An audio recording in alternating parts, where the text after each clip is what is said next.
على رسوله الكريم أما بعد أعوذ بالله من الشيطان الرجيم بسم الله الرحمن الرحيم قل أعوذ برب الناس مالك الناس إله الناس من شر الوسواس الخناس الذي يوسوس في صدور الناس من الجنة والناس صدق اللہ العظیم وصدق رسولہ النبی الکریم ان اللہ وملائکتہ یصلون علی النبی یا ایہا الذین آمنوا صلوا علیہ وسلموا تسلیما الصلاة والسلام علیک یا سیدی یا رسول اللہ وعلی آلک واصحابک یا سیدی یا رسول اللہ وعلى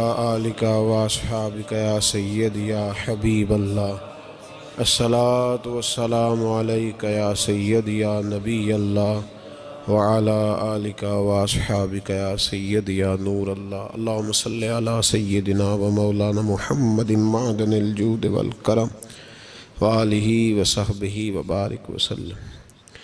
حمد و صلاۃ کے بعد قرآن پاک میں اللہ کریم نے فرمایا ہے قل اعوذ برب الناس، فرمایا ہے اے محبوب آپ کہہ دیجئے کہ میں پناہ مانگتا ہوں انسانوں کے رب کی۔ مالک الناس وہ انسانوں کا بادشاہ ہے، الہ الناس اور جو انسانوں کا معبود ہے، من شر الوسواس الخناس میں اس کے شر سے پناہ مانگتا ہوں جو دل میں وسوسہ ڈالتا ہے اور پھر چھپ جاتا ہے۔ اس کی پناہ مانگتا ہوں جو وسوسہ ڈالتا ہے اور پھر انداز دیکھیے قرآن پاک کا، وسوسہ ڈالتا ہے خود غائب ہو جاتا ہے، چھپ جاتا ہے۔ الذی یوسوس فی صدور الناس، اور وہ جو لوگوں کے دلوں میں وسوسے ڈالتا ہے۔ وسوسہ آنکھ میں نہیں ڈالتا، وسوسہ کان میں نہیں ڈالتا۔ الذی یوسوس فی صدور الناس، سینے کے اندر جو دل ہے نا اس دل میں وسوسے ڈالتا ہے۔ تو کون ڈالتا ہے؟ فرمایا من الجنۃ والناس، وہ جنوں میں سے بھی ہیں اور انسانوں میں بھی سے ہیں، دونوں میں سے ہیں۔ اس کی پناہ مانگو جو وسوسہ اندوزی کرتا ہے، جو تمہارے ذہن کے دریچوں کو میلا اور کچیلا کرتا ہے، جو تمہارے سینے کو تمہاری روح کو بدمزہ کرتا ہے، اس سے پناہ مانگو۔ وسوسوں کا دور ہے، وسوسوں کے دور میں عمل تو دور رہ گیا، لوگوں کا عقیدہ بچنا مشکل ہو گیا۔ وسوسہ ہی وسوسہ ہے، ہر بات پہ وسوسہ، ہر ایک کے بارے میں بری سوچ، ہر شخص کے بارے میں نظریات کے اندر کمزوری، شکوک و شبہات کا زمانہ۔ فرمایا پناہ مانگو، اللہ سے پناہ مانگو ان وسوسوں سے، اس کی پناہ چاہو۔ میرے دوستو، شکوک و شبہات اتنے زیادہ ہوتے چلے جا رہے ہیں۔ آدمی شک سے باہر نکلے گا تو عبادت کرے گا، شک سے باہر نکلے گا تو در مصطفیٰ علیہ السلام کی غلامی کرے گا، وہ شک سے باہر نکلے گا تو کسی اللہ کے ولی سے اس کی نسبت مضبوط ہوگی۔ اور اگر شک ہی شک ہو، شک ہی شک ہو، سینہ شک سے بھرا ہوا ہو، وسوسہ ہی وسوسہ، لوگوں کے دلوں کے اندر اس قدر برے خیالات جنم لینے لگے ہیں کہ اب لوگوں کا سارا ماحول روحانی، علمی، فکری وہ تباہ ہوتا نظر آ رہا ہے۔ اہل اللہ کو شک نہیں گزرتا تھا۔ لوگ کہتے ہیں کہ اللہ کے ولی کے پاس سب سے بڑی طاقت کیا ہوتی ہے؟ کچھ لوگ کہتے ہیں جو کہتا ہے وہ ہو جاتا ہے، یہ بڑی طاقت ہے۔ کچھ لوگ کہتے ہیں کہ اللہ تبارک و تعالیٰ کا ولی دنیا سے کٹا ہوتا ہے، یہ اس کی بڑی طاقت ہے۔ میں آپ کو درجنوں صوفیاء کی اور سینکڑوں اولیاء اللہ کے اقوال کا اگر ایک جملے میں نچوڑ عرض کروں تو اللہ کا ولی وہ ہوتا ہے جو وسوسوں سے دور ہو کے یقین کامل کی دولت پا چکا ہوتا ہے، وسوسوں سے بچ جاتا ہے، اس کا یقین تیقن مضبوط ہوتا ہے۔ یار لوگوں کا کام نہیں وسوسہ اندوزی کرنی، لوگ وسوسہ اندوزی کرتے ہیں وہ کریں گے، لوگ شک پیدا کرتے ہیں وہ کریں گے، تو اتنے کانوں کا کچا ہے کہ تو سب کی بات سنتا ہے، ہر ایک کی بات تیرے اندر آ کر کے جنم لیتی ہے اور ہر ایک کی بات تیری روح میں گزر جاتی ہے. یہ کیسے ہو گیا؟ اتنا کمزور ہے تو کانوں کا. جو آدمی آئے گا تو اس کی بات سن لے گا تو یقین کر لے گا. لوگ کہتے ہیں جی مجھے فلاں نے کہا تھا. اور یہ سارا معاملہ ہم نے ایمان، تیقن، یقین، صحبت کے بارے میں گڑبڑ کر لیا، ورنہ اپنی دنیا کے معاملے میں تو ہم آج بھی بڑے حساس ہیں. دنیا کے معاملے میں ہمیں وسوسے کوئی نہیں آتے. ایک شخص نے آ کے آپ کے کان میں کہہ دیا کہ تیرا 40 لاکھ کا مکان اچانک 30 لاکھ کا ہو گیا، تو مان لیتے ہو؟ تو اس نے تو وسوسہ ڈالا ہے، آپ نے مانا کیوں نہیں؟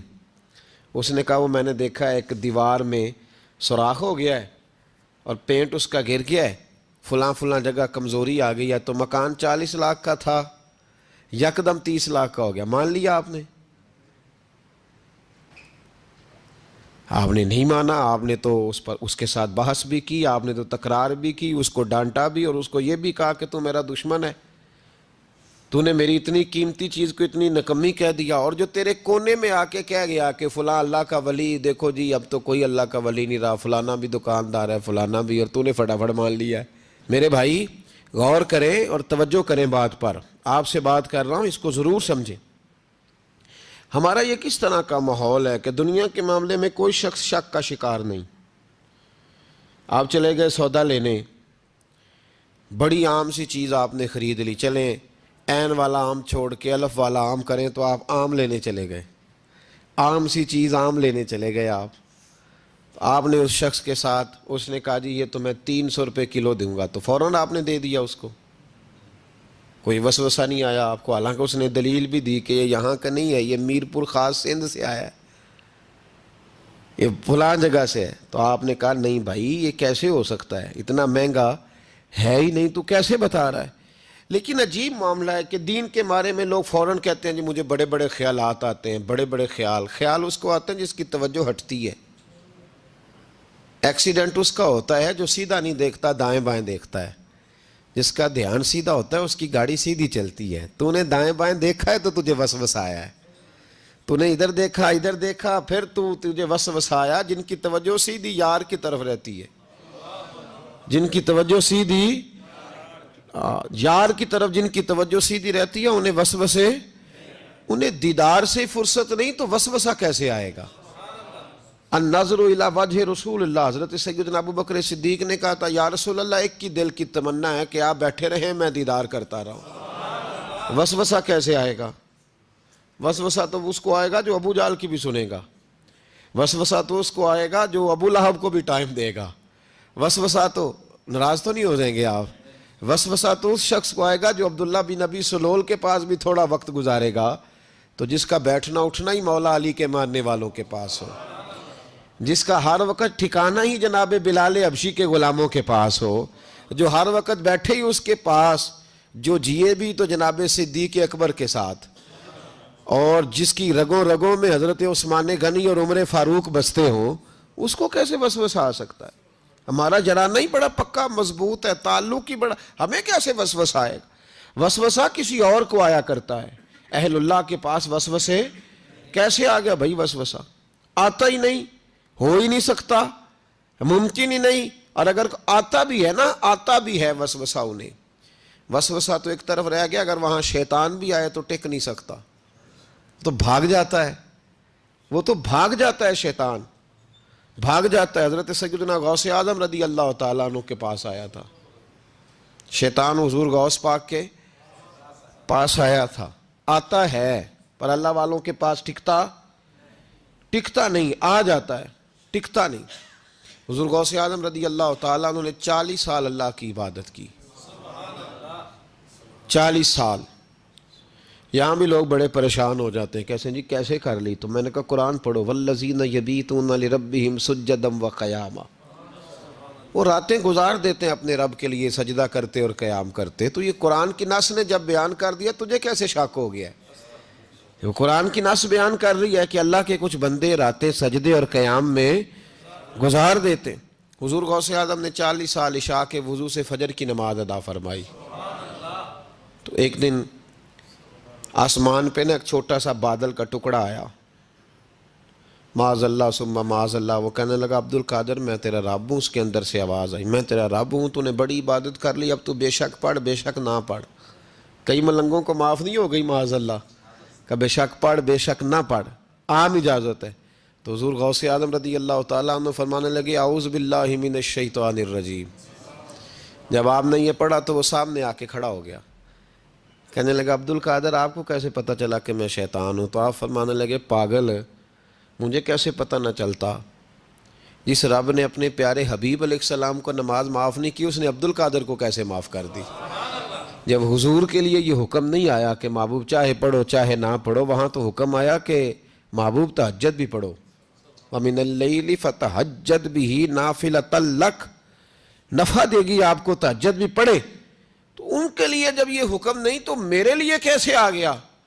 اب شیطان تھا نا, تو اس نے پھر ایک اور چال چلی. یہ باز نہیں آتا, ہم باز آ جاتے ہیں کئی دفعہ, اس کے پیچھے پیچھے چلنے لگ جاتے ہیں, لڑ کے تھک جاتے ہیں. وہ نہیں تھکتا, وہ نئی سے نئی چال, نئی سے نئی چال, اس کا نیا سے نیا روپ. من الجنت والناس, جنوں میں سے بھی اور اس کے نئے سے نئے روپ ہوتے ہیں. اس نے ایک نیا روپ دھار لیا, کہنے لگا عبد القادر 300 ولی میں نے اسی طرح گمراہ کیے. آپ چونکہ عالم تھے تو آپ کے علم نے آپ کو بچا لیا. تو غوث اعظم فرمانے لگے نئے روپ سے آئے ہو؟ کہنے لگا 300 میں نے گمراہ کیے, یہ تو آپ عالم تھے تو بچ گئے, آپ جانتے تھے تو بچ گئے, میں نے 300 گمراہ کیے. تو حضور غوث اعظم فرمانے لگے پھر گمراہ کرنے لگے ہو نیا روپ دھار کے؟ مجھے میرے علم نے نہیں بچایا, مجھے اللہ کے فضل نے بچایا ہے. کئی عالم بھی تو گمراہ ہو جاتے ہیں نا, مجھے میرے علم نے نہیں بچایا, مجھے میرے اللہ کے فضل نے بچایا ہے. میرے بھائی, میرے عزیز طریقت کے مسافروں, یاد رکھو, سمجھ لو اس بات کو کہ وسوسہ آتا ہے. وسوسہ, 2 قسم کے مہمان آتے ہیں, 2 قسم کے مہمان. ایک مہمان وہ آتا ہے جو آتا ہے تو بندہ توجہ نہیں کرتا, وہ خود کہتا ہے اس نے نہیں میری طرف توجہ کی, وہ مہمان چلا جاتا ہے, پتہ نا آپ کو. اور جس کو بندہ اٹھ کے سینے سے لگائے اور اس کے ساتھ گفتگو شروع کر دے, وہ مہمان جاتا ہے؟ وہ تو بیٹھا رہتا ہے, وہ تو نہیں جاتا. تو وسوسہ آتا ہے, جو تو توجہ نہ کرے اس کا چلا جاتا ہے, اور جو سینے سے لگا لے, سوچنے لگ جائے, غور کرنے لگ جائے, اس کا وسوسہ بیٹھ جاتا ہے, اسی کے پاس رہتا ہے, دوستانہ کر لیتا ہے. کئی دفعہ تو بالکل مکان ہی ساتھ بنا لیتا ہے, ہر وقت کوئی نہ کوئی بات کان میں, ہر وقت کوئی نہ کوئی بات کان میں. کیوں وسوسہ آتا ہے؟ تجھے کیسے آ گیا؟ اس کا یقین کامل ہو, اسے وسوسہ کیسے آئے؟ جس کی توجہ سیدھی ہو اسے وسوسہ نہ چھڑ یار دا بوہا. یہ تو بھئی تو اگر اندر رہتا, صحبت کے اندر رہتا, چھتری کے نیچے رہتا, تو پھر وسوسہ تجھے کیسے وسوسہ کس طرح تیرے پاس آیا؟ وسوسہ اس کے پاس آتا ہے جو وسوسے کی جانب توجہ کرتا ہے. بہت زیادہ لوگوں کو بدگمانی ہونے لگی ہے, بہت زیادہ وسوسے آنے لگے ہیں, بہت زیادہ خیال ہونے لگا ہے, بہت زیادہ توجہ ہونے لگی ہے. بڑی لوگوں کا معیار اس طرف جائیں, ہر چوتھا آدمی آ کے کہتا ہے برے خیالات آتے ہیں. کیوں بھائی برے خیالات آتے ہیں؟ کیسے آ گئے؟ ہمارا تو دل ہی ایک ہے, اور دل میں یار بھی ایک ہے, دوسرے کے لیے جگہ ہی کوئی نہیں, تو وسوسہ کیسے آئے گا؟ ہم تو اس کے دیدار سے آج تک فارغ نہیں ہوئے, تو غیر کی طرف دیکھ کیسے لیا؟ یہ کیسے ہو گیا؟ ممکن کیسے ہوا؟ اپنے آپ کو سمیٹیں, ان وسوسوں سے اپنے آپ کو بچائیں, ان پر قطعی طور پر کوئی توجہ نہ دیں. اور اگر کبھی آ بھی جائے تو میں نے کہا کہ اس کو سینے سے لگانے کی ضرورت, اس کو جھٹک دیں, بات ختم ہو گئی. آ جاتا ہے وسوسہ, بڑوں کو آ جاتا ہے, وسوسے آیا کرتے ہیں, آیا ضرور کرتے ہیں. لیکن جو لوگ قابل ہوتے ہیں, جن کا ایمان مضبوط ہوتا ہے, جن کا تیقن مضبوط ہوتا ہے, ان لوگوں کے پاس وسوسے ہمیشہ رہتے نہیں. تو میرے بھائی, وساوس انسان کے وجود. اب وسوسہ نا ایک اہم بات اصلاح کی جو سمجھنی بڑی ضروری ہے, آپ کے لیے بڑی ضروری ہے. آپ نے یہ غور کرنا ہے کہ وسوسہ آتا کہاں سے ہے. کوئی نہیں سمجھ آئی آپ کو میری بات کی؟ نہیں آئی ہوتی تو آپ بڑی دور پہنچ چکے ہوتے. سردی بڑی زیادہ تھی کمرے میں, تو کہیں سے ہوا آ رہی تھی ٹھنڈی, تو اب ٹھنڈ بڑی لگ رہی تھی, تو بندے نے فوراً اٹھ کے بھلا کیا کرنا ہوتا ہے, نہیں وہ پتہ نہیں کتوں آ رہی باری دی تو ابھی گل ہی ہے نا جی. اگر تو الماری سے آ رہی ہے, کھڑکی سے آ رہی ہے تو کس کو بند کریں گے؟ اور اگر دروازے سے آ رہی ہے تو جی, اور اگر چھوٹے بچے نے پنکھا چلا دیا تو جی, چل پنکھا رہا ہے بندہ سارا دن دروازہ بند کرتا رہے. سمجھنا ہے آپ نے بات کو. آپ نے اس دروازے کو بند کرنا ہے جہاں سے وسوسہ آتا ہے. اگر آپ کا قریبی سجن ہے نا, قریبی دوست ہے, قریبی, اخنس بن شریح کہتا ہے میں دین کے قریب آ گیا تھا, یہ دین کے قریب آ گئے تھے. کس طرح آئے؟ جن دنوں انہوں نے نبی پاک صلی اللہ تعالیٰ علیہ وآلہ وسلم کو شیب ابی طالب میں قید کیا ہوا تھا نا, تو اللہ کے محبوب علیہ السلام رات کو پہاڑ پر بیٹھ کر قرآن پاک کی تلاوت فرماتے تھے. کوئی اچھا قاری قرآن پڑھے تو دل کرتا ہے سننے کو, دل کرتا ہے یار تھوڑا سا نا اور پڑھ. ہاں جی, کوئی اذان پڑھ رہا تھا تو شاعر گزر رہا تھا تو شاعر کا دل مچلنے لگا, کہنے لگا اور ذرا ٹھہر جا مؤذن, میرا دل دہل رہا ہے, اتنی جلدی ختم نہ کر یار, مجھے لطف آ رہا ہے, تھوڑے قصیدے اور پڑھ. تو کوئی اچھا قاری قرآن پاک پڑھے نا, اچھا قاری, تو بندہ مست ہو جاتا ہے. تو مجھے بتاؤ جب یاسین والے رسول خود یاسین کی تلاوت کرے, جب مدثر والے محبوب کی زبان سے خود مدثر کے جملے نکلے, اور جب مزمل والے محبوب خود مزمل کا ذکر کرے, پھول جڑتے ہوں گے, کلیاں مہکتی ہوں گی, زمانہ سارا مہک و ٹھنڈک سے بھر جاتا. نبی پاک صلی اللہ علیہ وسلم پہاڑ پہ بیٹھ کے پڑھتے تھے رات کو, تو وہاں نا ابو سفیان بھی آ گئے سنتے سنتے, کیونکہ انہوں نے پابندی لگائی ہوئی تھی کہ کوئی بھی بندہ وہاں نہ جائے, سوشل بائیکاٹ معاذ اللہ کیا ہوا تھا, کوئی نہ ادھر جائے. تو سنتے سنتے ابو سفیان آ گئے. کہتے ہیں حضور قرآن پاک پڑھ رہے تھے تو مجھے لطف بڑا آیا سننے کا. تو وہاں ایک قریب جھاڑی تھی تو ابو سفیان جھاڑی میں بیٹھ گئے. ساری رات نبی پاک نے قرآن پاک پڑھا اور ساری رات انہوں نے سنا. ہمیں اتنا ذائقہ بات سن کے بھی تو آنا چاہیے نا. کہتے ہیں اب مجھے نہیں پتا تھا کہ اخنس بن شریح بھی کہیں آیا ہوا ہے. اس نے بھی, وہی بھی یہ دیکھنے آیا کہ کہیں کوئی وہاں آیا ہوا تو نہیں, وہ بھی کسی کونے میں جھاڑی میں بیٹھ گیا. حضور قرآن پاک کی تلاوت فرماتے رہے, وہ ساری رات سنتا رہا. ادھر سے کہیں ابو جال بھی آ گیا, پتھر دل تھا, پر میرے مصطفیٰ قرآن پڑھتے تھے تو کان اس کے بھی کھڑے ہو جایا کرتے تھے. ساری رات تلاوت سنتے رہے, تینوں پکے کافر جھاڑیوں میں بیٹھ کر تلاوت سنتے رہے. صبح جب جانے لگے تو ملاقات ہو گئی. تو کدھر آیا تھا؟ اس نے کہا پہلے تو بتا, تو کدھر آیا تھا؟ میں تو آیا تھا دیکھوں کوئی آیا تو نہیں. میں تو کدھر؟ اس نے کہا میں بھی یہی دیکھنے آیا تھا کہ یہاں کوئی آتا جاتا تو نہیں. ابو جال زیادہ شاطر تھا, کہنے لگا خبردار کل کوئی نہ آئے, آج تو آ گئے کل نہ ہونا. اللہ اکبر. لیکن جہاں دل لگا ہوتا ہے نا وہاں دل کھینچا چلا جاتا ہے. دل جہاں لگ جاتا ہے نا وہاں دل کھینچا چلا جاتا ہے. یہ دل کا بھی اپنا ایک معاملہ ہے نا. اب لگ گیا تھا قرآن پاک کی تلاوت سے. کہتے ہیں رات کو اپنی اپنی چارپائی پہ لیٹے, درد اگرچہ جان گزل ہے, میں کیا کروں میرا دل ہے, غمیش کا اگر نہ ہوتا تو غم روزگار ہوتا. اور وہ مزہ آتش نے کہا تھا, وہ مزہ دیا ہے تڑپ نے کہ میری آرزو ہے یا رب, میرے دونوں پہلوؤں میں دل بے قرار ہوتا. تو کہتے ہیں کہ اگلی شام پھر آئی تو وہی کیفیت, وہی انداز, وہی شوق. چارپائی پہ لیٹے پر کانوں میں وہ آواز رس گھولے, لیٹا نہ گیا, اٹھے پہنچے, لیکن آج جگہ بدل کے بیٹھ گئے تینوں. صبح ساری رات سنتے رہے محبوب کی تلاوت, صبح اٹھے تو پھر چوک میں ملاقات ہو گئی. تو کدھر آیا تھا, تو کدھر؟ ابھی بات ہونے. ابو جال ذرا زیادہ شاطر تھا, کہنے لگا میں تو تم دونوں کا خیال کرنے آیا تھا, کہیں تم دونوں تو نہیں آئے, یہ دیکھنے کے لیے آیا تھا. اللہ اکبر.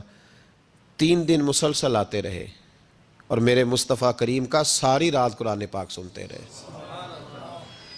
اب اخنس بن شریح کہتے ہیں کہ میں پورا قریب آ گیا, میرا دل کہتا تھا کہ یہ سچے ہیں. کہتے ہیں میں نے تیسرے دن مشورہ کیا, میں نے کہا یار پتہ تجھے بھی ہے مجھے بھی ہے کہ نہیں آنا, پر ان کی آواز ایسی ہے, وہاں لذت ایسی ہے, نہیں نہ رہا گیا تجھ سے بھی. مان کیوں نہیں جاتا کہ ساری باتیں اپنی جگہ پر ان کی بات کانوں سے ہو کے دل میں اترتی چلی جاتی ہے, مانتا کیوں نہیں. اخنس بن شریح کہتے ہیں میں پورا قریب آ گیا, پر ابو جال نے مجھے پھر گمراہ کیا. کہنے لگا یار یہیں رہے ہیں، بچپن بھی یہیں گزارا ہے، معاذ اللہ 2 ہاتھ ہیں 2 آنکھیں ہیں، سارا کچھ وہی ہے، کان پٹیاں سفید ہوئی ہیں تو کہتے ہیں میں اللہ کا نبی ہوں معاذ اللہ۔ اس نے وسوسہ اندوزی کی تو کہتے ہیں میں پھر بیک ہو گیا۔ آپ کیوں نہیں اس شخص کو جانتے جو وسوسہ اندوزی کرتا ہے؟ آپ اس جگہ کیسے چلے گئے جہاں وسوسہ اندوزی ہوتی ہے؟ یاد رکھیں اس جگہ جائیں جہاں جانے سے دل صاف ہوتا ہے، جہاں جانے سے دل کا زنگ اترتا ہے، آپ کے وسوسے دور ہوں گے۔ وہاں جائیں جہاں ایمان کی، یقین کی، تیقن کی دولت بڑھتی ہے۔ کیوں وہاں جاتے ہو جو بیک کر دیتا ہے؟ کچھ جگہیں ایسی ہوتی ہیں جو شکوہ ہی نہ کر لوں، شکوہ ہی نہ کر لوں۔ شکوہ یہ ہے کہ ہم پالش کرتے ہیں، پوری پالش کرتے ہیں، مہربانی کرتے ہیں، کچھ لوگ پھر جا کے صحرا میں کھڑے ہوتے ہیں، ساری ریت چڑھا کے دوبارہ آ جاتے ہیں۔ اماں بھی ناراض ہو جاتی ہے، اماں بھی بگڑ جاتی ہے کہ میں اجے انہوں آیا سی تو یہ تو کیا حشر کر کے آیا ہے۔ یار آپ سمجھتے نہیں کہ کتنی محنت سے سوارا، کتنی محنت سے نہلایا، کتنی محنت سے کپڑے بدلے، کتنی محنت سے غسل کرایا، کتنی محنت سے کنگھی کی، کتنی جد و جہد کے ساتھ تیرے بال سنوارے، تیرے روحانی ذائچے میں کتنی جد و جہد، تو نے قیمت ہی نہیں ڈالی۔ تو 2-4 دن گیا اور جا کے پھر سے زنگ چڑھا کے آیا، تو نے ہماری کبھی کبھی دل کرتا ہے پھر اماں کا بھی کہ 2 تھپڑ لگا ہی دوں، اس کو لگاؤں 2 تھپڑ، میری محنت کا تو نے کیا۔ تو وسوسہ اندوزی والی جگہ پہ کیوں جاتے ہو؟ کیوں گئے وہاں؟ تمہیں نہیں پتا تھا کہ وہاں نہیں جانا؟ سارے کپڑے میلے ہو گئے، ساری گرد پھر چڑھ گئی۔ خبردار، خبردار اپنے بزرگوں کی محنت کا خیال کرے، خبردار اس جگہ کبھی نہ جائیں جہاں جانے سے وسوسے پیدا ہوتے ہیں، ان جگہوں پہ کبھی نہ جائیں جہاں جانے سے ذہن میں شر اٹھتا ہے، اس جگہ پہ کبھی نہ جائیں جہاں اعلیٰ حضرت فاضل بریلوی، میرے اعلیٰ حضرت رحمت اللہ، زندگی میں کسی کا قصیدہ نہیں لکھا لیکن بدانیوں کے اس عالم کے قصیدے ہمیشہ لکھے جو انہیں ان کے مرشد کی بارگاہ تک لے کے گئے تھے۔ اس عالم کے بھی قصیدے لکھے، کہتے تھے میں تیرا بھی شکر گزار ہوں یار، تو نے میرے اوپر مہربانی فرمائی، میں تیرا بھی شکر گزار ہوں، من لم یشکر الناس ولم یشکر اللہ، میں تیرا بھی شکر گزار۔ اس آدمی کے قصیدے لکھے، مہربانی فرمائیں، وسوسوں والی جگہ سے ہٹ جائیں، اس جگہ سے ہٹ جائیں جو وسوسے پیدا کرتی ہے، جم جائیں اس جگہ پہ جہاں سے وسوسے دور ہوتے ہیں، یقین کی دولت ملتی ہے۔ گرد والے کام نہ کرو، خبردار۔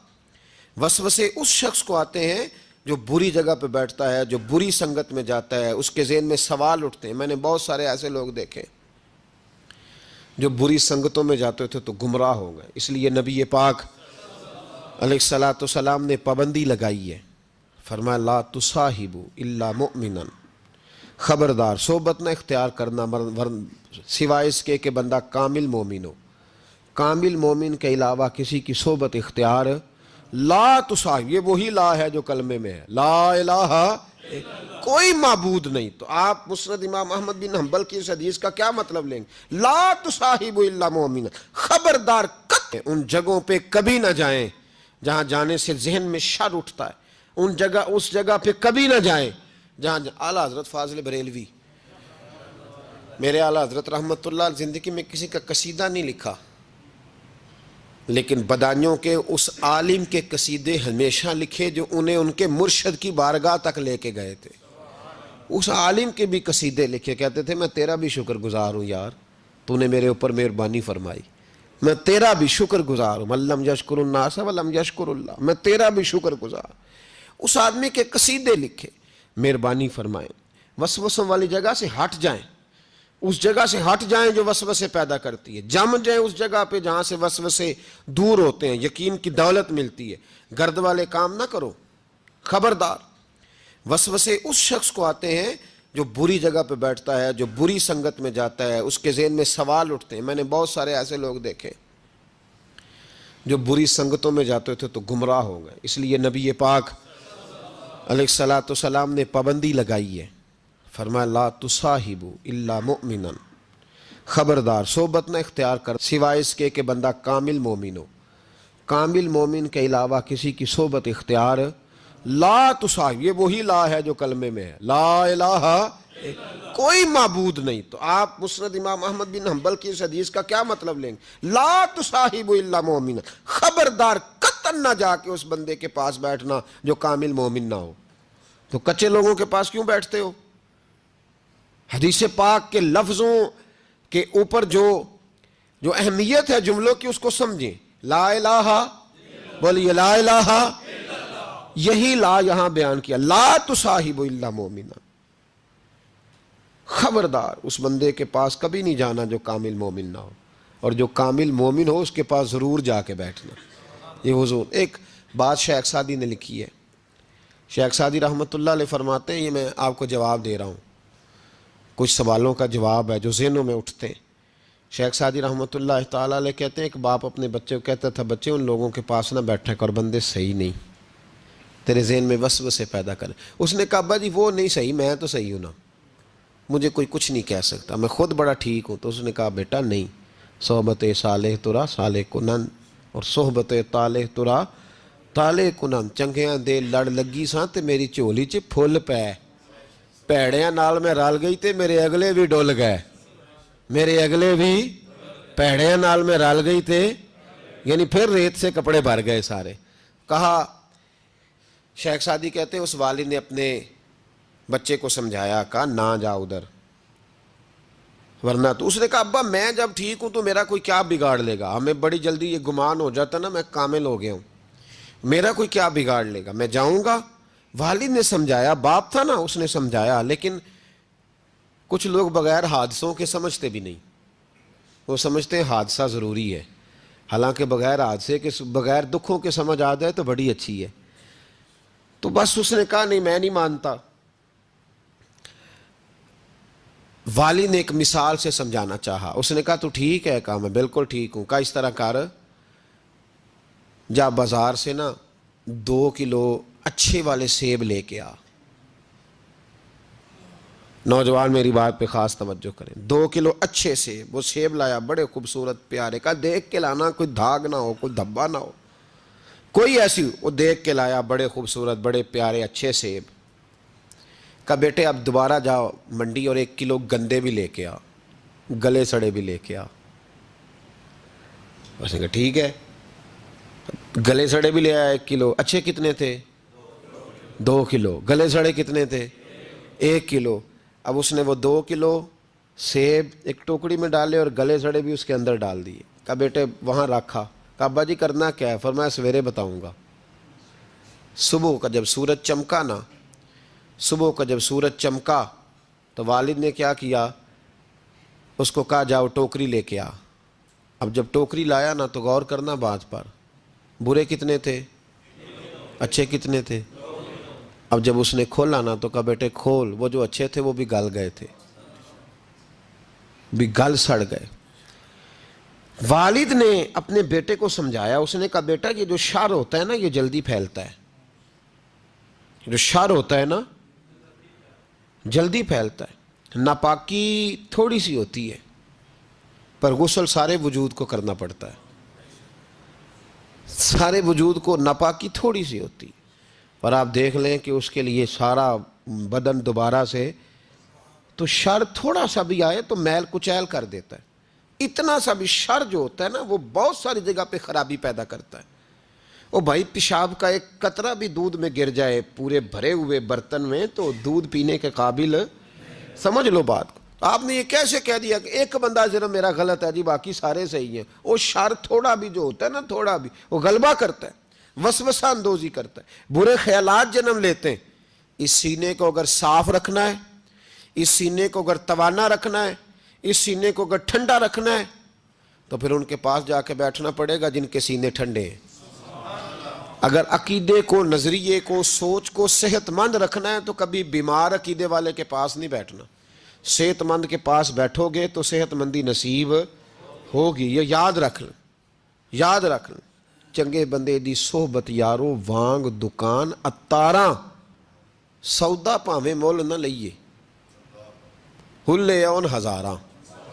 نہ خرید بے شک کوئی شے، خوشبو تو آئے گی نا.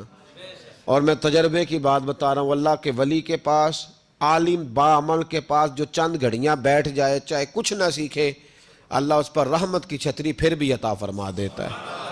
یہ بڑی پکی بات ہے. پچ ہو گیا پھر تشبیہ مصلی کی کرنا اساں ظاہر نوں رب منیائے باطن دا اللہ کی کرنا اساں ظاہر نوں رب منیائے باطن دا اللہ کی کرنا